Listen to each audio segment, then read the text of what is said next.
Good evening, I'm Alex Truth. And I'm Maya Clarity. Welcome to Truth Report. Tonight, we're investigating two stories that reveal a disturbing pattern: powerful interests manipulating systems designed to protect the public good.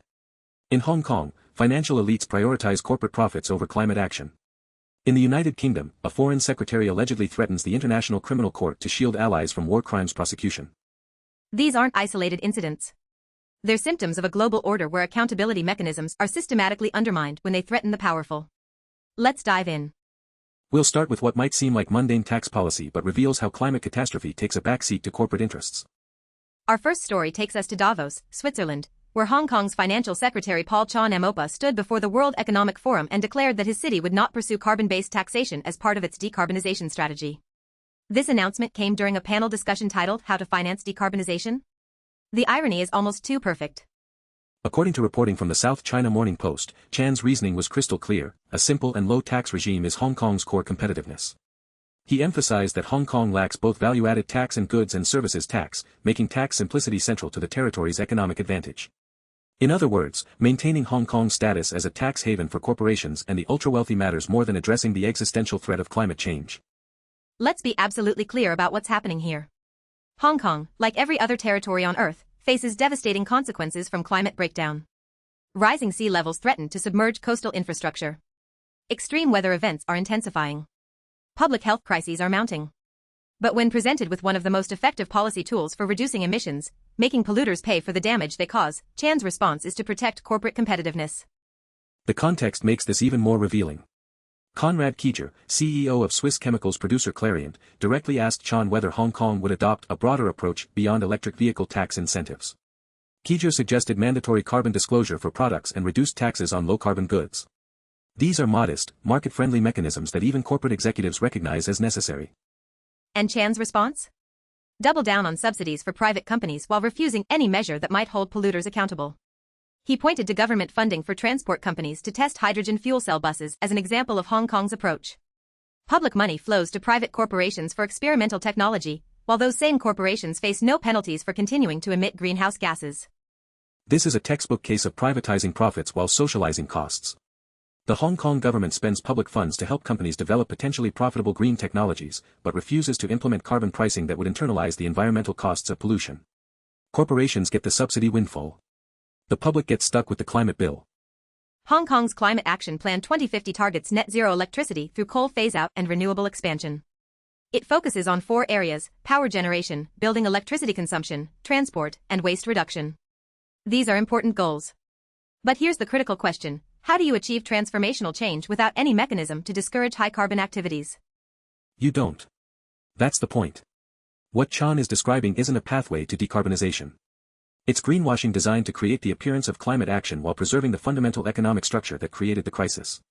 Voluntary corporate initiatives and selective subsidies have been the dominant approach for decades, and emissions keep rising. Let's look at the broader context. Singapore, one of Hong Kong's primary competitors for financial services dominance in Asia, implemented a carbon tax in 2019. The tax started at $5 per ton of emissions and is being progressively increased. Singapore hasn't collapsed. Its low tax regime hasn't been destroyed. But it has created a price signal that drives emissions reduction. Meanwhile, the European Union has implemented the Carbon Border Adjustment Mechanism, which will impose tariffs on high-carbon imports. California has cap-and-trade.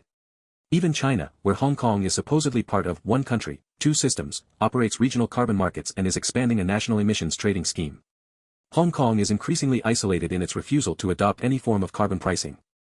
And that isolation matters, because climate change doesn't respect borders or tax regimes.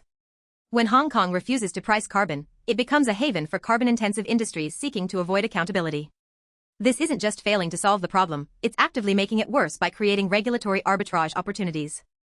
Chan stated at Davos that Hong Kong's key strategy involves collaborating with the private sector to develop robust business cases for sustainable investments. Translation: we're hoping corporations voluntarily choose to sacrifice profits for the planet. How's that working out? Hong Kong's greenhouse gas emissions have remained stubbornly high, with only modest reductions from 2014 baseline levels. Here's who benefits from this approach: property developers who avoid costs from building efficiency standards. Shipping companies that escape fuel taxation. Financial institutions that continue channeling capital into fossil fuel projects without penalty. The same corporate interests that dominate Hong Kong's governance structure and have repeatedly blocked democratic reforms. And who loses? The 7.5 million residents of Hong Kong who will face typhoons, flooding, heat waves, and public health crises as climate breakdown accelerates. Future generations who inherit a destabilized climate system. Workers in climate-vulnerable industries who won't receive transition support because there's no carbon tax revenue to fund retraining programs. This connects to a broader pattern we're seeing globally, the systematic hollowing out of public institutions and policy tools that might constrain corporate power. Whether it's tax policy, environmental regulation, labor standards, or antitrust enforcement, the story is the same. Mechanisms of accountability are dismantled or deliberately left unimplemented. Which brings us to our second story, where we see this pattern playing out in the realm of international law and war crimes accountability. On January 16, 2026, the UK Foreign Office confirmed, via a Freedom of Information request, that a phone call took place between then Foreign Secretary David Cameron and International Criminal Court Chief Prosecutor Karim Khan on April 23, 2024. This confirmation comes from reporting by Middle East Eye, and it corroborates allegations that have been circulating for months about political interference in ICC investigations. The timing is critical. This call occurred exactly 1 month before Khan sought arrest warrants for Israeli Prime Minister Benjamin Netanyahu and Defense Minister Yoav Gallant related to alleged war crimes in Gaza. Khan was on an official visit to Venezuela when Cameron called him, alone, with no other officials present. According to the allegations, which have been detailed by multiple sources and which Cameron's office has never fully denied, the Foreign Secretary told Khan that issuing warrants for Netanyahu and Gallant would be like dropping a hydrogen bomb. Think about that language. Not a legal argument. Not a diplomatic objection. A threat of catastrophic consequences. Cameron reportedly drew comparisons between Russia's prosecution for war crimes in Ukraine and the potential prosecution of Israeli leaders, arguing that Israel was defending itself from the attacks of October 7. This is a fundamentally political argument being used to interfere with a supposedly independent judicial process. The ICC is designed to apply international humanitarian law without regard to political justifications. But here's where it gets even more disturbing. According to the allegations, Cameron stated that the UK would defund the court and withdraw from the Rome Statute if warrants were issued. This isn't diplomatic pressure. This is explicit blackmail, threatening to destroy an international institution unless it delivers the political outcome Britain demands. Cameron allegedly warned Khan to take a step back and consider things. Consider what, exactly? Consider that international law doesn't apply when powerful nations and their allies are accused. Consider that justice is contingent on geopolitical alignment. Consider that his career and the institution he leads could be destroyed if he proceeds. The UK government's response has been telling.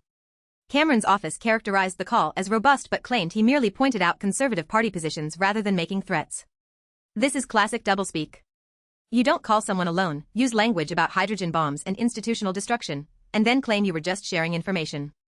Karim Khan himself later confirmed, in formal statements, that a senior British official had threatened to withdraw UK funding during this period. He didn't name Cameron initially, likely to avoid further political retaliation, but the FOI confirmation now establishes the connection definitively.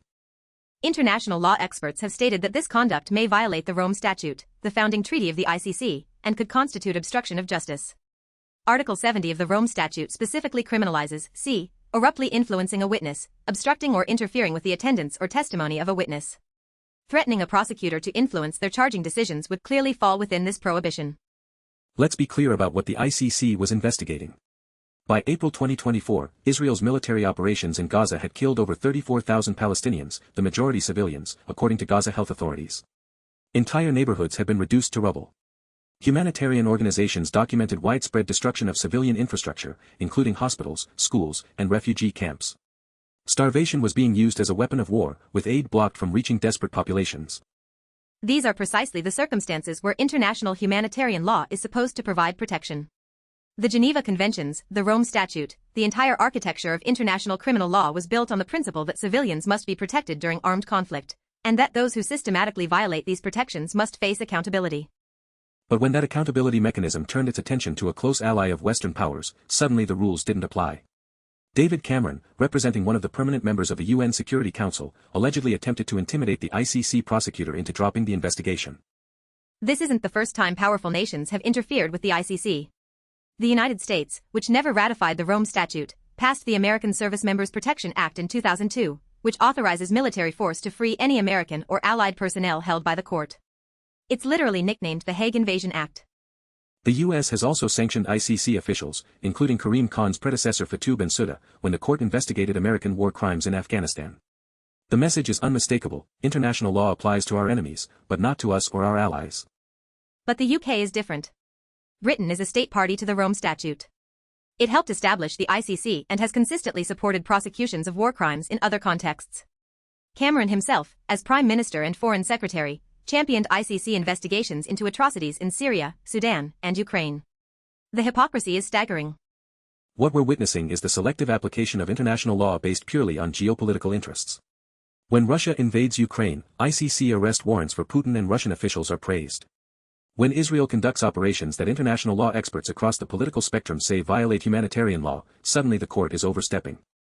And this selectivity doesn't just undermine the ICC.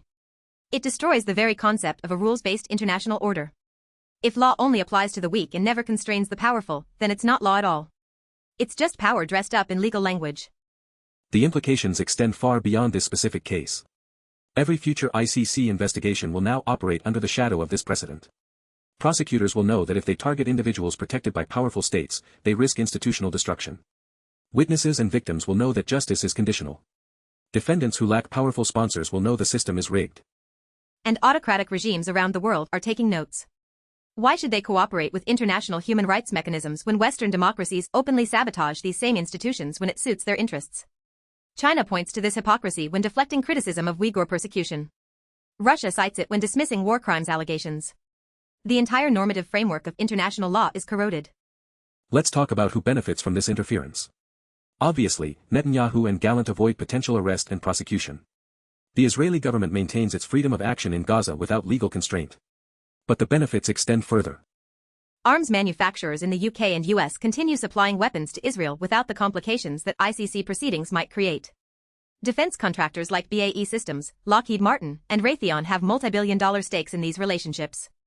Legal accountability for how those weapons are used threatens those profit streams.